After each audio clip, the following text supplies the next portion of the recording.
amigos e amigas que nos acompanham na TV Justiça, em especial no programa Saber Direito. É com muita alegria e satisfação que damos início a mais um programa.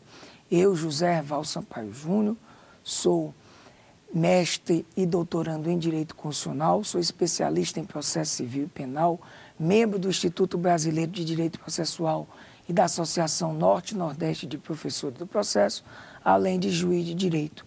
Nossos companheiros de bancadas que estão aqui com a gente, os jovens Alexandre, Vitor e Joanildo, prazer enorme, eles que vão fazer parte junto com você, amigo e amiga, justamente desses 5 programas dentro desse curso Tutelas de Urgência direcionado ao processo civil. Então, é isso que nós vamos abordar nessa primeira aula, contextualizando todo o tema, colocando justamente para você esses movimentos iniciais, justamente de feitura do processo civil, nessa ótica diferenciada de hoje, enfrentando, sem sombra de dúvidas, o maior problema que o processo tem, que é a questão do tempo. O tempo, como dizia Carnelucci, é o inimigo invencível do processo. E nós não estamos a falar aqui somente do tempo demorado. Nós não estamos falando aqui somente da morosidade, que é a grande angústia e depressão, vamos dizer assim, da sociedade como um todo para com o serviço da prestação jurisdicional. Nós não nos referimos somente a isso. Mas lembrando também para o amigo que ele pode justamente, para bater esse papo com a gente, entrar em contato com o e-mail, não é? O e-mail Saber Direito, já conhecido por todos nós, saberdireito@stf.jus.br. Você vai interagindo com a gente justamente para que você realmente compreenda toda a essência desse tema tão importante hoje, que são justamente as... Continuar, não é, nessa linha do que a gente firmou aqui com você, dentro dessa preocupação do tempo. Como eu dizia, né, o tempo realmente é um problema inerente à própria existência do processo. E não é, repito mais uma vez, somente a questão, vamos dizer assim, do tempo demorado. Não. O tempo faz parte do processo. Nós temos que aliar, dentro de todo o processo, a necessidade de fazer valer um processo rápido, um processo que seja razoável para assegurar a própria efetividade do direito. O pessoal costuma dizer efetividade do processo, por um certo, vamos dizer, olhar sobre uma certa referência, sobre um certo referencial, está certo. Mas eu me preocupo hoje com a efetividade do direito propriamente dito. Por quê? Porque o direito material é justamente a coisa mais importante que o processo deve buscar. O processo não tem razão de ser, a não ser fazer valer, concretizar o direito material. Por isso que essa preocupação, muitas vezes, muito científica, com todos esses aspectos, vamos dizer, puramente formais, fazem com que o objetivo maior do processo, que não tem um fim em si mesmo, que é justamente concretizar o direito material, ele reste esquecido. Por isso que é importante nós aliarmos o quê? Justamente esse processo que seja no tempo razoável. No tempo razoável para quê, professor? Justamente para que a gente assegure um outro valor, inclusive inegociável. Eu não posso ter um processo sem que respeite o chamado devido processo legal, garantia constitucional processual do cidadão. Ninguém será privado de seus bens ou liberdade, senão após o devido processo legal. Então, veja, amigos e amigos, nós temos que aliar. Por mais que a gente saiba desse sentimento atual hoje, um sentimento antigo, inclusive um sentimento que não é só, vamos dizer assim, do Brasil, é um sentimento no mundo inteiro, onde a gente precisa de um processo que não demore muito, mas ele tem uma demora. Ele tem necessariamente um tempo a ser maturado. Eu não posso realmente ter um processo sem tempo. Por isso que nós temos que aliar justamente esses dois aspectos. É fácil, professor? Não, não é fácil.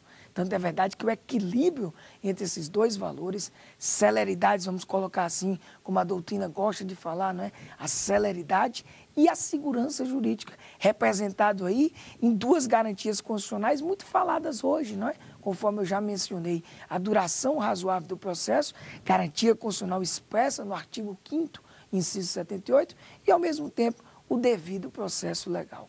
Como aliar justamente esses dois valores? Esse, sem sombra de dúvidas, é o grande problema. É possível? Sim, é possível, mas não é fácil. Por isso, amigos e amigas, que nós vamos, nessa primeira aula, contextualizar como é que o processo civil tem trabalhado, vamos dizer, esses dois valores ao longo do tempo. Ora, no passado, vamos dizer assim, não muito remoto, mas já o Código de Processo Civil de 1973, um código, inclusive, fantástico, tá? Por mais que a gente tenha críticas ao seu lado científico demais, exagerado, o código, ele é um bom código. E ele se baseou à época no famoso, né, o seu famoso mentor, o código o Alfredo Buzaide, chamado Código Buzaide, na linha, vamos dizer, da escola italiana do processo, e que foi muito bem reverberado pela Escola Paulista de Direito Processual, nos ensinamentos de Enrico Túlio Liebmann. Àquela época, sem sombra de dúvidas, você percebe claramente que os referenciais eram outros. Claro, a sociedade era totalmente diferente. E àquela época nós tínhamos uma valorização muito grande, mas muito grande mesmo, da segurança jurídica. Havia uma preocupação até mesmo pelo nosso sistema, o nosso sistema romano-germânico. Nós estamos aliados a um sistema processual onde o respeito à forma, o respeito à busca exagerada por atender todas aquelas ritualísticas do processo para justamente se descobrir a certeza, não é? Por muito tempo se pensou que era possível sim uma verdade real, que eu podia obter essa verdade real. E para eu obter essa verdade real, eu tinha que ter um processo muitas vezes moroso, um processo que tinha muitas fases, com vários procedimentos, todos eles, vamos dizer, antenados, e que se dava muito valor a essa questão formal. Todo o Código de Processo Civil de 1973, ele foi muito bem alinhado, ele foi muito bem engajado, vamos dizer, nesta linha. Agora, interessante destacar, não é? Hoje nós estamos vivendo um movimento contínuo de reforma do processo civil brasileiro, já começado, iniciado, segundo os doutos, né, e eu acompanho, até mesmo no início da vigência do Código de Processo Civil de 1973, justamente valorizando esse outro valor, que é a questão da celeridade, né? A pessoa fala, o processo tem que ser rápido demais, né? Será que tem que ser tão rápido?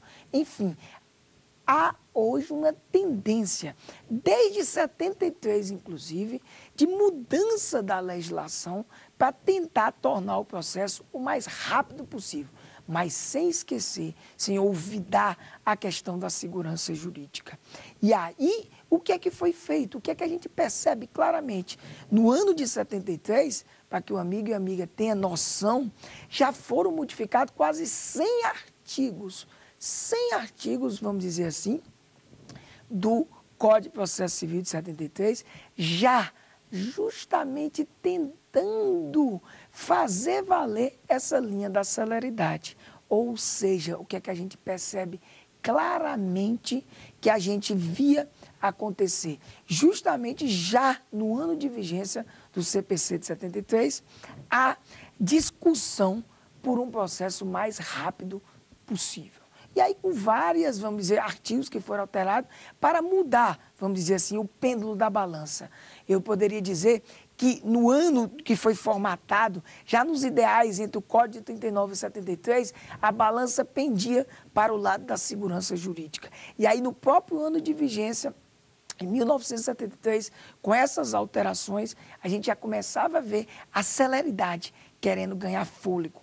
E hoje, sem sombra de dúvidas, né, amigo e amiga, a gente percebe claramente que o valor celeridade, que a busca pela efetividade do direito é vamos dizer, uma das conquistas, uma das visões do legislador processual nesses últimos anos.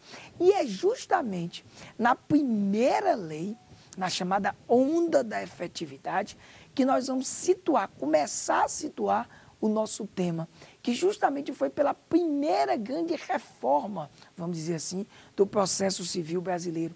Que reforma essa? Foi justamente aquela acontecida em 94, que trouxe, não como novidade, nós vamos trabalhar aqui muito esse tema conhecido, né, antecipação de tutela ou tutela antecipada.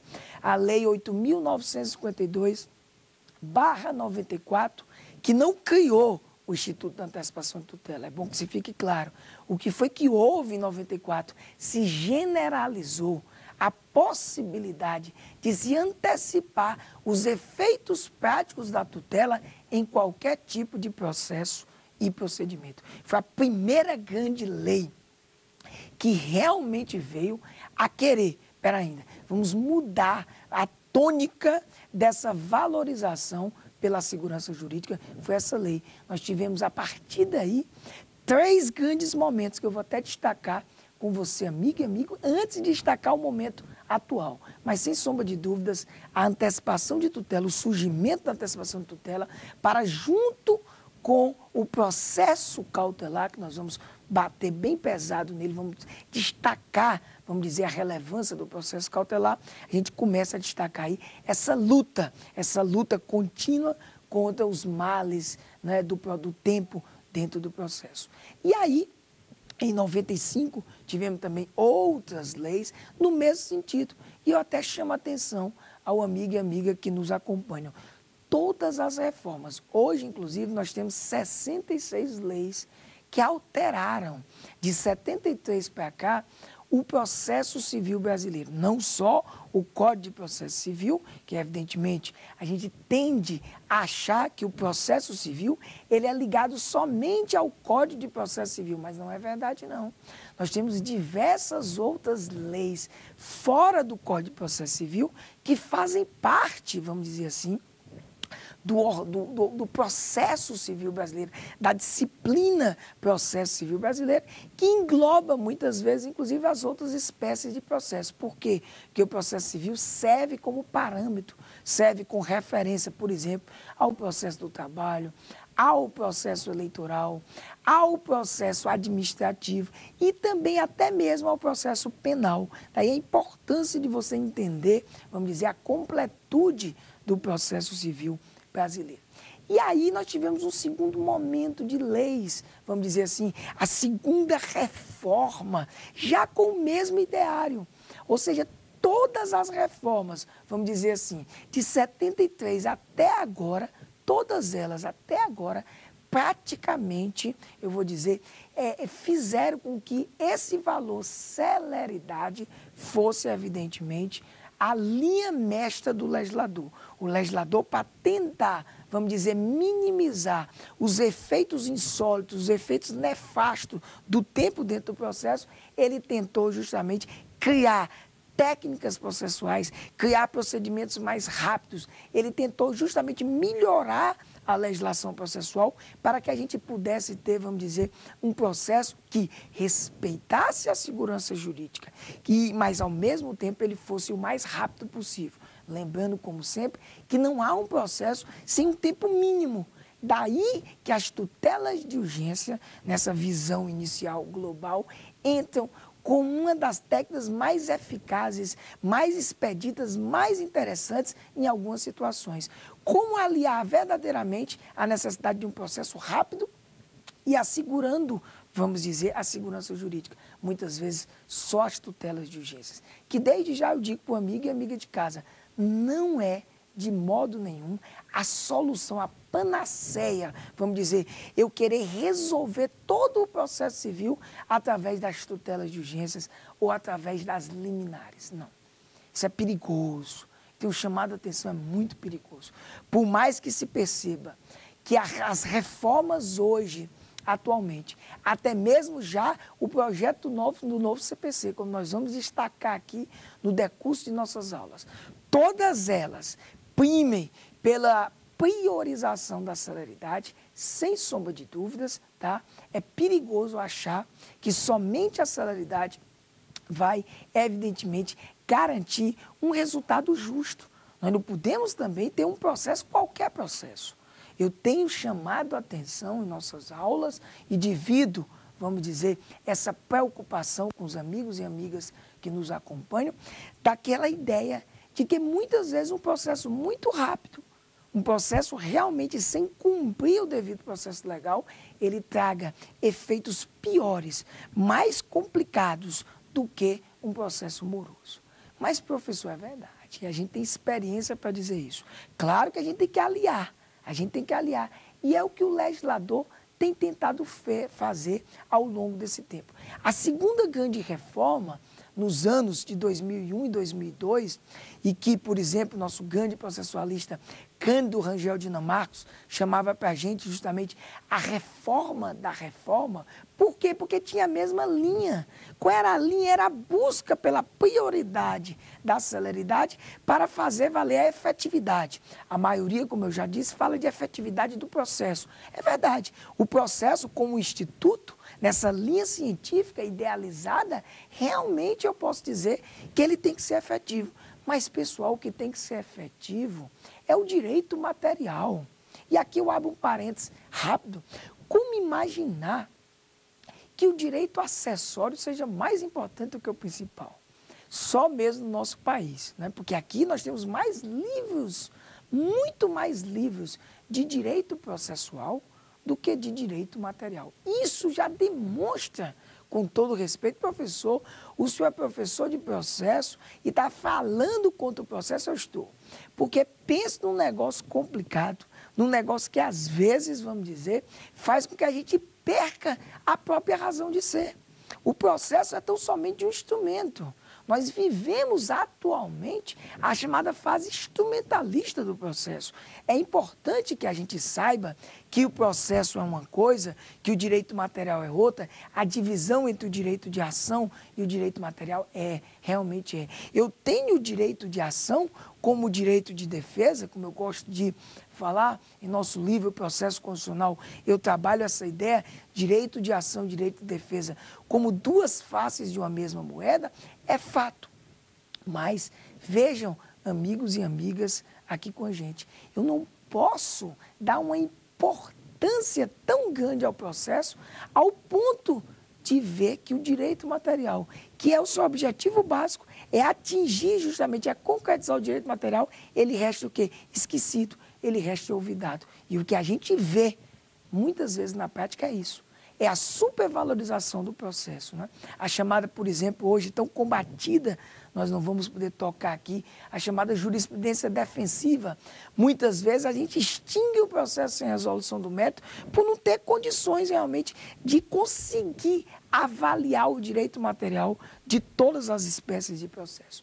Então, amigo e amiga, vocês vejam nesse diário que nós estamos montando para vocês, essa segunda reforma nos anos de 2001 e 2002, que inclusive dentro do tema que nos interessa, a tutela de urgência, trouxe uma coisa fantástica, que foi a Lei 10.444/2002, que ela justamente veio trazer a chamada fungibilidade, que nós vamos comentar, entre as tutelas de urgências, as tutelas cautelares e satisfativas. E nesse aspecto, eu vou justamente trabalhar com vocês nessa linha inicial, essa linha que o Código de Processo Civil, vamos dizer, trabalhou inicialmente, que era justamente a priorização do processo cautelar. Ou melhor, das atividades exercidas por cada tipo de processo, muito bem, vamos dizer, postadas em um edifício, eu gosto de chamar um edifício muito bem estruturado, em 3 livros. E a gente percebe que não só a primeira reforma, a reforma que trouxe a antecipação dos efeitos da tutela, ou como as pessoas costumam falar, tutela antecipada, eu tenho minhas críticas à expressão. Por quê? Porque o que se antecipa, amigo e amiga, não é justamente a própria tutela. São os efeitos práticos, os efeitos futuros, os efeitos externos que são antecipados. Eu prefiro justamente trabalhar com essa ideia, por quê? Porque em termos de tutela antecipada, a gente tem, por exemplo, uma técnica, vamos dizer, de sumarização do procedimento, que é o julgamento antecipado da lide. Isso é fato, isso existe. Aí sim, eu vou ter uma antecipação antes do momento oportuno, muitas vezes sem a necessidade de instrução, eu vou ter para ter o processo sem a necessidade da instrução. Aí eu vou ter o julgamento antecipado. Mas o que a gente traz é a antecipação dos efeitos práticos da tutela. E aí já começa a desmontar esse edifício. Que edifício é esse, professor? É o edifício que foi estruturado, o Código de Processo Civil de 73, naquela linha de uma valorização maior da segurança jurídica, onde nós tínhamos 3 tipos de atividade. A atividade cognitiva, estabelecida no livro 1, processo de conhecimento. A atividade executiva, ou seja, quando nessa primeira atividade de cognição, de conhecimento, para saber quem está com a razão, muitas vezes uma pessoa dizendo que está com o direito, outra dizendo, não, peraí, o direito é meu. Então alguém tem que dizer, alguém tem que certificar, alguém tem que atuar à vontade concreta do ordenamento jurídico para dizer, naquele caso concreto, quem é que está com a razão. Então nós tínhamos um livro 1 para essa atividade. E aí, após ultrapassar essa atividade, dada a sentença não cumprida, isso também é um aspecto interessantíssimo do processo civil brasileiro e muito peculiar, porque imaginar que logo após o Estado dizer de quem é o direito, não se permitindo mais recursos, ou seja, não se permitindo mais que se possa questionar aquela decisão, ainda há necessidade de um outro processo para fazer valer aquele direito. O livro 2, estatuído no Código de Processo Civil, modificado, inclusive começado a modificar justamente por essa primeira grande reforma, justamente dizia, não, nós temos um outro processo. O que é esse processo de execução? É aquele processo onde nós vamos ter atos materiais tendentes a fazer valer o que já está certificado. Veja como é interessante, né? Cada livro exerce um tipo de atividade. Livro 1, atividade cognitiva. Livro 2, processo de execução, atividade de execução. E, professor, o livro 3, que é justamente a grande, vamos dizer, a grande espécie diferenciada do processo civil brasileiro, é justamente o processo cautelar. Eu digo diferenciada por quê? Porque nenhum ordenamento jurídico, nenhum no mundo inteiro, tem a tutela cautelar disposta da maneira com que o nosso processo civil brasileiro dispôs. Ele dispôs de modo muito estruturado, tendo uma ação cautelar, ou seja, uma ação própria, onde se pleiteia medidas cautelares através de um processo cautelar, um processo autônomo em relação aos demais processos e, ao mesmo tempo, justamente essa jurisdição diferenciada, essa jurisdição cautelar. E aí, dentro dessa estruturação, a gente começa a perceber que o quê? Quando eu necessito de uma atividade de um jeito, eu procuro um tipo de processo. Quando eu preciso de outro tipo de atividade, como por exemplo executiva, eu procuro outro tipo de processo. E a cautelar, que está justamente nesse meio termo e que tem tudo a ver com a preocupação inicial, amiga e amiga, que eu trouxe para vocês. Com o tempo, a atividade cautelar, que hoje é baseada num livro próprio, o processo cautelar, tem tudo a ver com aquela questão do tempo. Quantas vezes um tempo, não necessariamente demorado, mas um tempo, faz com que haja perigo de ineficácia. Olha aí a ideia, ineficácia da própria atividade, vamos dizer, do todo. Por isso que se diz que o processo cautelar, na visão, vamos dizer, carnelutiana, ele serve à tutela do processo. Ou, com outras palavras, enquanto o processo, vamos dizer assim, principal, nessa linha, nós estamos falando nessa linha mais clássica, o processo principal serve à tutela do direito, tá? Protege o direito material diretamente, o processo cautelar, ele só atua no direito material de modo oblíquo. Por quê? Porque ele serve para tutelar o processo. Ele assegura o resultado útil e eficaz de outro processo, na linha clássica, quer desse processo de conhecimento, quer desse processo de execução. Então, a gente percebe que essa função cautelar, exercida hoje ainda pelo processo cautelar de forma autônoma como relação processual dentro, vamos dizer, desse arcabouço científico, está estabelecida que cada atividade é desempenhada por uma espécie processual. E aí o amigo e amiga já pode perceber claramente, a partir, vamos dizer, desses novos problemas, dessas novas situações que chegam ao Poder Judiciário brasileiro, se realmente é necessário um tipo de processo, um tipo de relação processual para cada espécie de atividade. Ora, o ideal é que não houvesse, inclusive, nem atividade cautelar. O nome, inclusive, que é muito bonito, né? Acautelar, não é? Ou seja, conservar, ou seja, congelar as coisas, ou seja, deixar as coisas, vamos dizer, num estado, quer fático ou jurídico, intocável, para que no momento certo a gente possa saber de quem é que está com a razão, e aí sim, sabendo quem é que está com a razão, a gente efetivamente fazer atuar o direito. E aí, amigo e amiga, a gente percebe que essa ideia da cautelaridade, ela é íncita à própria ideia da atividade jurisdicional. Eu tenho que necessariamente ter essa possibilidade, vamos dizer, de conservar as situações fáticas e jurídicas. O que realmente a gente não sabe, nós estamos discutindo hoje, é se é necessário a gente ter essa atividade via de uma relação processual própria. Porque se a gente analisar bem, só seria necessário a atividade de cognição. Ou melhor, me perdoe, talvez não fosse necessário nada. Ixi, professor, o que é isso? É verdade. Quer ver? Se nós cumpríssemos, todos nós, sociedade, cumpríssemos cada um, ou como eu gosto de usar a expressão, cada um no seu quadrado, todo mundo cumprisse as regras estabelecidas dentro da sociedade, não precisava nem a jurisdição.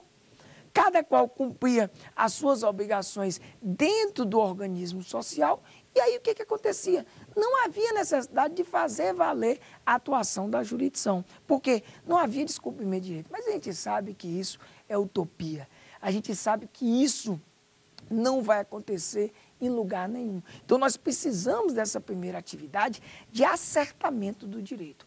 Essa segunda atividade, vamos dizer, de se executar, ou como dizia, né, uma das expressões mais fantásticas trazidas, vamos dizer, pelos processualistas clássicos, nosso querido professor Frederico Marx, entre essa relação da atividade de cognição ou do processo de conhecimento e do processo de execução nessa visão clássica, Frederico Marx nos dizia, né, o processo de conhecimento transforma o fato em direito. E o processo de execução faz o contrário. Ele transforma o direito em fato. Ele faz o contrário. Por quê? Porque na hora da incerteza sobre como os fatos aconteceram, ou até mesmo qual a tese jurídica a ser aplicada àquela situação levada ao Poder Judiciário, o Poder Judiciário, porque não existe, vamos chamar como regra geral, a autotutela, ela acerta o direito.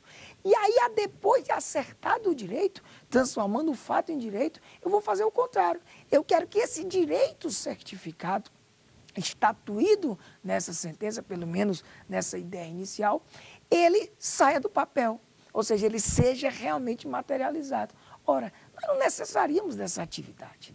Bastava que as pessoas cumprissem as normas estatuídas na sentença. Ora, precisou um processo judicial, precisou justamente que o Poder Judiciário, através de um processo, exercitasse uma quantidade de atos, dissesse de quem é o direito, e aí você imaginar, amiga e amiga, que mesmo dizendo de quem é o direito, você ainda precisa de um outro processo, pasmem. Inclusive, isso é tão difícil de explicar, a gente tem uma experiência como juiz há algum tempo, e sinceramente eu nunca vi ninguém ir ao Poder Judiciário brasileiro, pelo menos eu, quase 15 anos aí como juiz, eu nunca vi ninguém ir, por exemplo, meus amigos aqui da bancada, para querer saber o seu direito. Não, eu gosto, eu sou curioso, eu quero só saber meu direito. Não, eu nunca vi isso. As pessoas querem saber o direito, olha aí, nós estamos aqui no saber o direito, mas nós queremos executar esse direito. Nós estamos querendo materializar esse direito. Por exemplo, se é dinheiro que você está atrás, se é uma cobrança de algum valor que não lhe foi pago, eu quero ele no meu bolso. Imaginar que depois de toda uma relação processual, muitas vezes chegando à mais alta corte, o Supremo Tribunal Federal, passando por 10, 15 anos, eu ainda tenha necessidade de adentrar com outro processo para fazer valer aquele direito, realmente é uma via crucis. E essa via crucis, ela começou a ser melhorada justamente na primeira reforma. Na primeira reforma, ela começou a ser melhorada. Não resolvida totalmente, mas ela começou a ser melhorada. Justamente com o quê? Com a quebra. A quebra desse edifício, dessa, vamos dizer, dessa estruturação científica. Qual seja, professor, que estruturação é essa? Repetindo mais uma vez, a ideia de que nós tínhamos uma atividade de conhecimento que seria realizada necessariamente dentro de um processo só de conhecimento. Depois, ultrapassada esta fase, vamos dizer assim, este processo, melhor dizendo, hoje, nós teríamos uma outra relação processual para fazer valer aquele direito, que seria o processo de execução. E aí, onde é que entra a cautelaridade ou o processo cautelar? Entra justamente na questão das urgências, dos riscos que existem durante a tramitação do processo. E aí eu chamo a atenção para o amigo e amiga que nos acompanha. Não é só o chamado dano que pode haver ao processo causado pela outra parte, não. Não é só isso, não. Tudo bem, às vezes a outra parte, com o seu agir ou não agir, ou seja, com uma ação ou omissão, faz com que haja o risco de ineficácia do processo, o processo ser impotente, ou seja, ele não conseguir, quando for do momento oportuno, realmente fazer valer os seus efeitos. Isso é fato, mas não é só a parte que faz isso, não.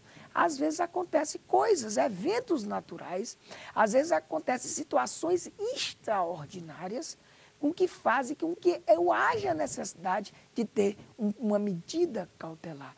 E aí, olha que interessante, para eu ter uma medida cautelar, para eu ter justamente aquela providência cautelar, aquela tutela cautelar, para justamente conservar a situação fática ou jurídica, eu também tinha mais um processo.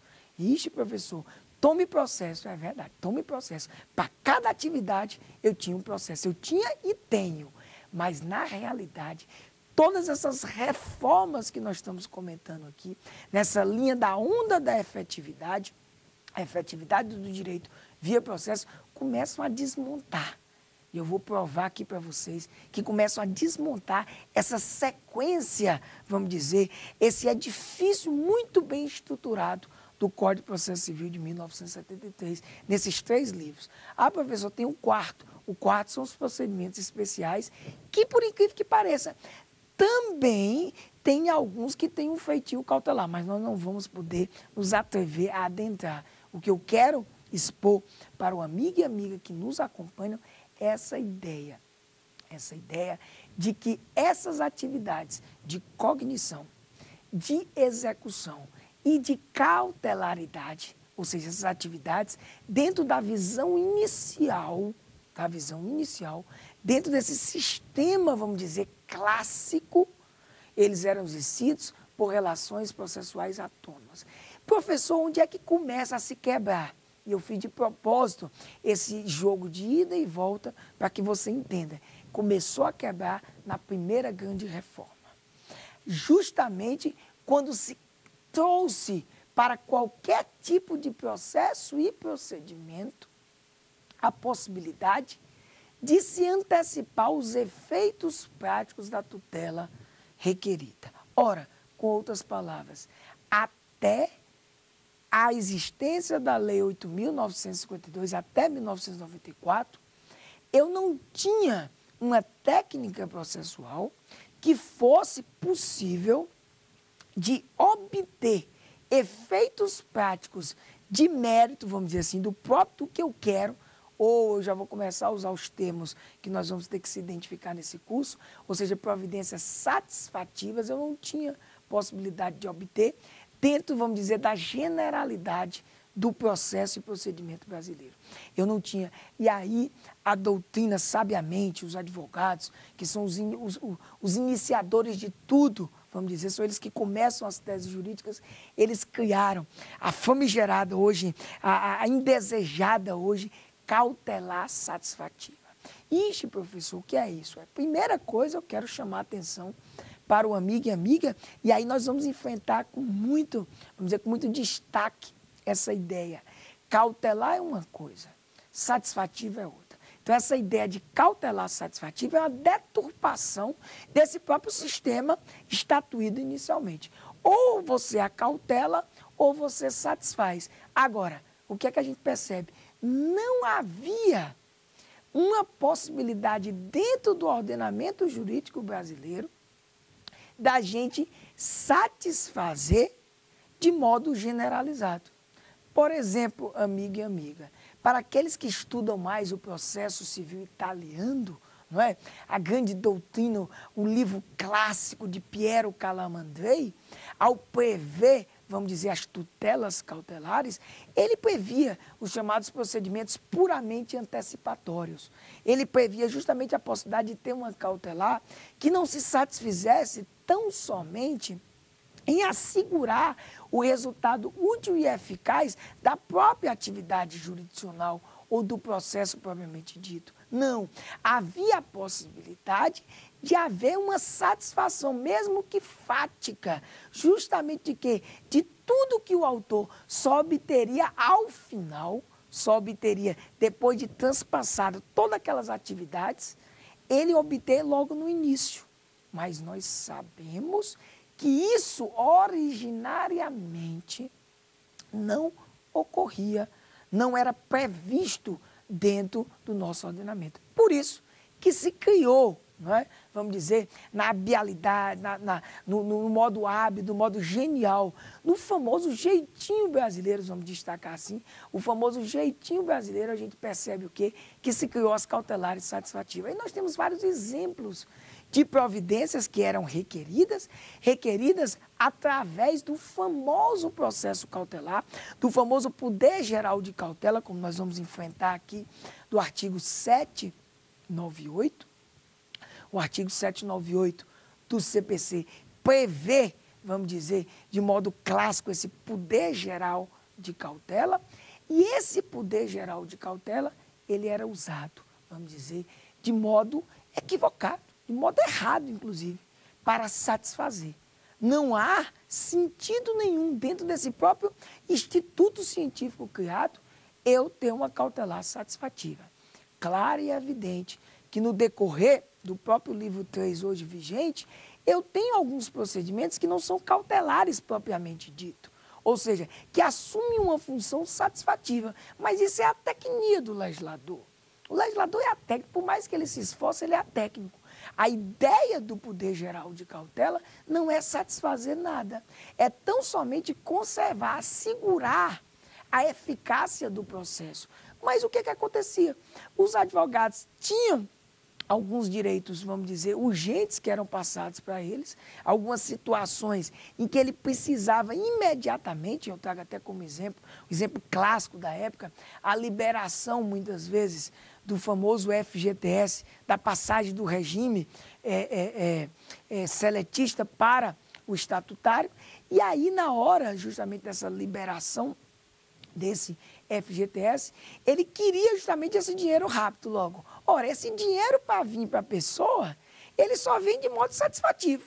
E eu não tinha nenhum instrumento, à época, que concedesse essa medida. Eu não tinha. E aí eu usava o quê? O poder geral de cautela, eu usava justamente as liminares que poderiam ser requeridas dentro do poder geral de cautela para justamente obter satisfatividade. Agora, a antecipação de tutela, que foi generalizada, não era novidade.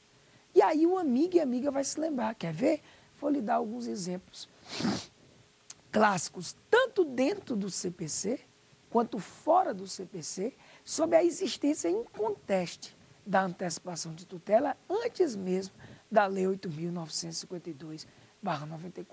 Vamos a esses exemplos. Por exemplo, no CPC, o mais famoso, as ações possessórias, quer a reintegratória, quer a ação de manutenção de posse ou até mesmo interdito proibitório. Ora, essas situações onde há uma urgência, segundo o artigo 926 do CPC, estas urgências estatuídas em lei, situações de direito material específica, permitiam de plano, a par de um pleito liminar, quer liminar propriamente dito ou após a justificação prévia, como nós comentaremos em específico na terceira aula. E aí o que acontecia? Eu conseguia, se houvesse um esbulho, por exemplo, eu conseguia retomar essa posse já no início do processo. Ah, professor, que interessante, né? Era uma medida satisfativa, era uma medida satisfativa. Era uma medida já de plano início. Eu não me contentava em conservar, não. Não, eu recebia a posse que tinha sido esbulhada, eu recebia de volta já no início do processo. Todas as ações possessórias são previsões expressas dentro do próprio CPC, onde eu já tinha claramente o Instituto da tutela antecipada. Fora do CPC, a gente conhece uma bem, olha, das mais utilizadas na Lei de Alimentos, de 64. A Lei de Alimentos, quando a gente pede a famosa liminar, não é? A lei até traz um termo que não é aceito pela doutrina e jurisprudência, que é o despacho de concessão dos alimentos, lá é uma verdadeira decisão interlocutória. Nesta decisão da ação de alimentos, eu também tinha uma liminar de feitio satisfativo, onde justamente essa liminar de feitio satisfativa já dava justamente o que só seria dado ao final do processo, ou seja, decorrida a instrução. E nós temos diversas outras também, como por exemplo conhecido, né, as ações do Decreto-Lei 911/69, as ações de busca e apreensão previsto nesse ordenamento, nessa lei de 69, alterada por uma lei a lei 10.951, enfim, 10.251, enfim, nós temos justamente várias espécies, a própria lei de despejo, né? A lei 8.245/91, previa antecipações de tutelas específicas ligadas, amigo e amigo, a situações de direito material diferenciadas. Então, qual foi a grande novidade, professor? Foi justamente a generalização. A generalização. E o que significa isso na prática, professor? A quebra imediata do sistema de que eu só conheço através do processo de conhecimento, eu só executo através do processo de execução e só acautelo através do processo cautelar. É o início da quebra. Quer ver? Vou lhe dar um exemplo. Quando eu tinha a possibilidade de receber os efeitos fáticos futuros no início do processo, ora mais, o que é que eu estava tendo? Eu estava tendo execução no início do processo. Quebrava aquele dogma secular que justamente dizia, nula é a execução sem o título. Eu não tinha o título. Qual era o título? A sentença condenatória transitada e julgada. Mas eu executava, eu efetivava, num termos mais técnicos. Olha que interessante, eu tinha efeitos fáticos, efeitos satisfativos antes da sentença. Estava começando-se a se quebrar, vamos dizer, essa ornamentação científica do Código de Processo Civil. Começava, se fosse um edifício, foi a primeira, vamos dizer, aquele instrumento que bate, né, no edifício, foi a primeira batida que ele levou, foi essa. Já começou a criar fissuras justamente nessa ornamentação. Por quê? Porque eu podia satisfazer já do início, sem a sentença condenatória transitada e julgada. Claro que elementos fáticos totalmente. Na segunda grande reforma, para a gente acompanhar, a gente traz de modo genérico justamente o quê? A ideia com mais evidência do que hoje nós vamos conversar com mais, vamos dizer, densidade, do sincretismo. Por quê? Porque eu começo a prever a possibilidade, no surgimento, inclusive, do parágrafo 7º do artigo 273 do CPC, que trouxe a antecipação de tutela, justamente a possibilidade de conceder medida cautelar sem o processo cautelar. Veja, a segunda grande reforma já trabalha isso. com a valorização de uma coisa que já é fato hoje, que a terceira reforma, vamos dizer, sedimenta, que é o sincretismo processual. Ou seja, a possibilidade, em uma mesma relação processual, de eu ter atividade cognitiva, atividade de execução e atividade cautelar. As três atividades ao mesmo tempo em uma mesma relação processual. Isso já era possível. Ou seja, eu podia pleitear medida cautelar na esteira do artigo 273, parágrafo 7º, sem a necessidade de um processo cautelar. Estava realmente o edifício começando a levar a sua segunda, vamos dizer, bordoada, né? E aí se fissurando mais ainda. Por quê? Porque eu não seria necessário mais eu adentrar com esse processo cautelar. Já justamente aqui, finalizando, vamos dizer, começando a fechar esse raciocínio para que a gente possa ter a participação dos nossos amigos, a gente percebe a terceira grande reforma. Aí essa terceira trouxe realmente o sincretismo de todos os lados, porque a terceira criou, através da Lei 11.232, o chamado novo cumprimento de sentença. Agora sim, agora eu não necessitava mais de um processo de execução para cumprir a sentença. Estava realmente aberto para o sincretismo processual, que vai se solidificar, pelo que a gente percebe, com o projeto do novo CPC, que a gente realmente vai conversar no decorrer das aulas. Então, vocês percebem, para a gente fechar, essas três grandes reformas, ainda em andamento, principalmente depois da emenda 45, que trata justamente de formalizar esses ideais, a gente percebe, vamos dizer, uma nova estruturação do processo civil brasileiro. Então, vamos agora para a participação dos nossos amigos. Primeiro, a Alexandra, não é isso?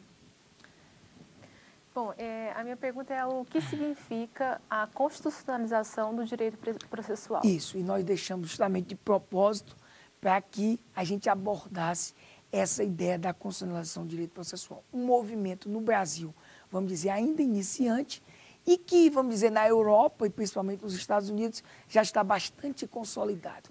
É a ideia, não só formal, da pirâmide keynesiana, não é? De que a Constituição está no ápice, é a ideia de que os valores constitucionais, e para nós, a constitucionalização do direito processual, as garantias constitucionais processuais, elas necessariamente devem se irradiar, devem se infiltrar por todos os ramos do processo, em especial o nosso direito processual civil, que nós estamos tratando aqui. Como imaginar que um processo, e aí o nosso processo especial, possa ter rumo, possa ter seguimento, sem que leve em consideração essas garantias constitucionais processuais. Nós trabalhamos duas aqui, ou seja, o devido processo legal, a duração razoável do processo, mas temos nós diversas outras, como, por exemplo, a ideia do juiz natural, a ideia da publicidade do processo, a ideia justamente do contraditório e ampla defesa, que são corolários do devido processo legal, a necessidade de motivação das decisões jurisdicional, a ideia do imperativo dever de controle de constitucionalidade das leis. Tudo isso a gente percebe claramente que faz parte desse movimento que a gente chama, alguns chamam de neoprocessualismo, que é a influência dessas garantias constitucionais processuais dentro desse novo processo. Como nós vamos perceber na nossa quarta aula, hoje o processo como um todo, não só o processo civil, está totalmente constitucionalizado. Nossa amiga Joanilde, né, tem a participação. Eu gostaria de saber o que são tutelas de urgência e a sua importância. Beleza.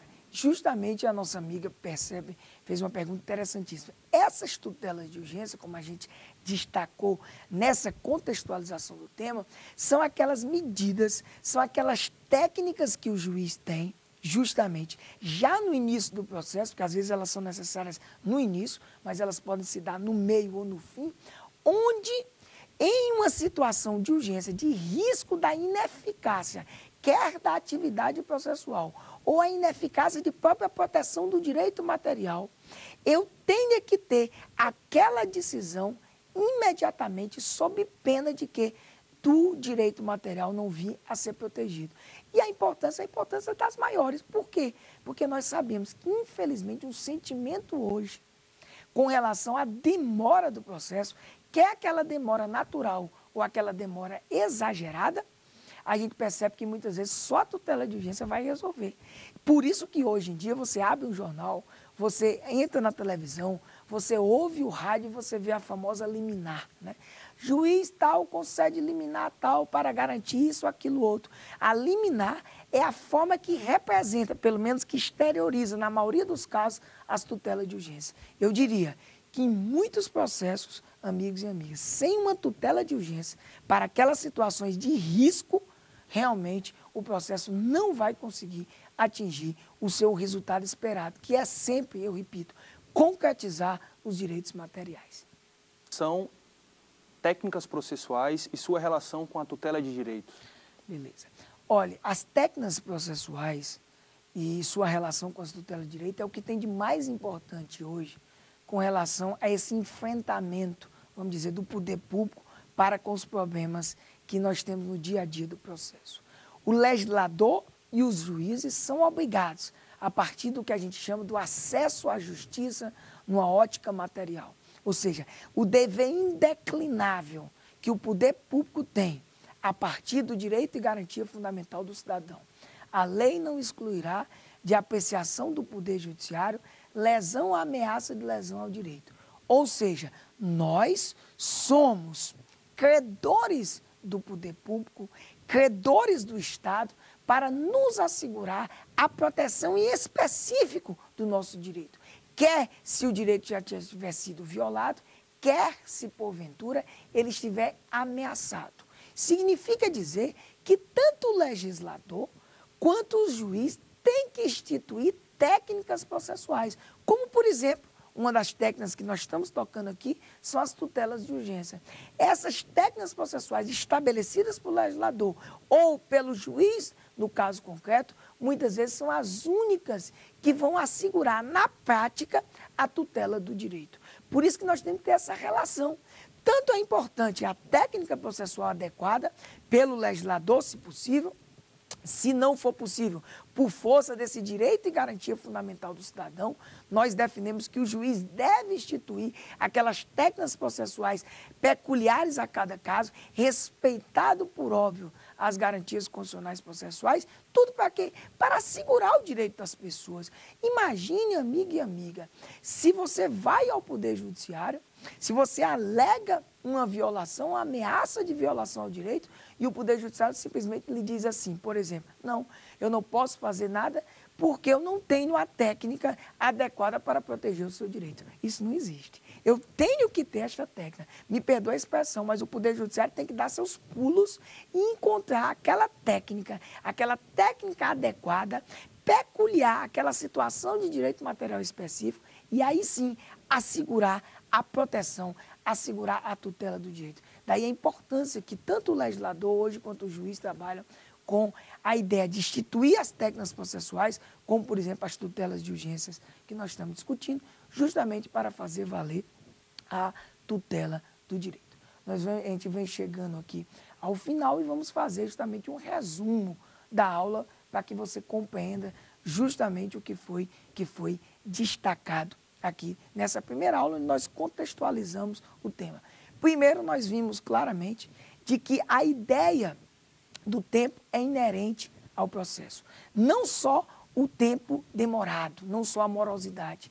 E aí esse tempo do processo causa algumas situações que há necessidade de se ter uma tutela de urgência, de se ter uma medida rápida e eficaz para proteger a atuação jurisdicional e, por via oblíqua, também o direito material. Nós percebemos que, no início, toda a estruturação do Código de Processo Civil de 73 era muito, vamos dizer, bem postada em premissas científicas rígidas, ou seja, nós tínhamos atividades de cognição realizadas em uma relação processual própria, atividade de execução em outra, atividades cautelares em outras. E percebemos claramente que na linha dos problemas hoje não é possível conseguir se obter a efetiva tutela do direito dentro, vamos dizer, dessa divisão. Por que não realizar todas as atividades em uma mesma relação processual, desde que respeite justamente essas garantias constitucionais processuais, em especial o devido processo legal, até você percebe claramente o devido processo legal é a ideia de todas as outras garantias. E aí a gente percebeu que as reformas do Código de Processo Civil, tanto a primeira reforma, que trouxe a antecipação dos efeitos práticos da tutela jurisdicional generalizando, a segunda, que inclusive previu não só a fungibilidade, previu justamente a cautelar, podendo ser concedida independente da relação processual, bem como a própria terceira, que acaba fechando, modificando a atividade de execução de um modo geral, faz com que surja justamente o sincretismo processual, que nada mais é, como nós vimos, a possibilidade de se exercitar, de se realizar atividades cognitivas, atividades executivas e atividades cautelares dentro da mesma relação processual, ou seja, sem aquela ligação muito científica. E tudo isso a gente percebe que se faz necessário para que a gente possa minimizar os efeitos nefastos do tempo. Ora, o tempo, como a gente disse, é um inimigo invencível do processo. E aí a gente tem várias técnicas, várias, vamos dizer, tutelas para, dependendo de cada situação, é o que nós abordaremos a seguir, as tutelas cautelares e as tutelas satisfativas, a partir justamente do que está disposto. Não só, vamos dizer, no CPC, hoje com todas as reformas, mas no que ainda vai vir, a gente tem justamente todo esse cenário onde realmente a gente percebe que as tutelas de urgência, em algumas situações, são, sem sombra de dúvidas, a única técnica eficaz para assegurar, no caso concreto, a tutela do direito. Vocês podem justamente também mandar um e-mail, tá? Para o saberdireito@stf.jus.br, para tirar justamente algumas dúvidas com relação a essa sua primeira aula. Também pode assistir, não é verdade, essas aulas no nosso canal, né? Quem quiser assistir elas, www.youtube.com/saberdireito-aula, você assiste também justamente essas aulas que nós estamos aqui batendo esse papo com você, e também você pode assistir os outros programas do Saber Direito, justamente o Saber Direito Responde e o Saber Direito Debate, também no www.youtube.com/saberdireito responde, www.youtube.com/saberdireito debate. Então a gente vai justamente aqui dar essa parada inicial nessa primeira aula e voltamos justamente destacando conforme a continuidade desse nosso curso Tutelas de Urgência dentro do processo civil brasileiro.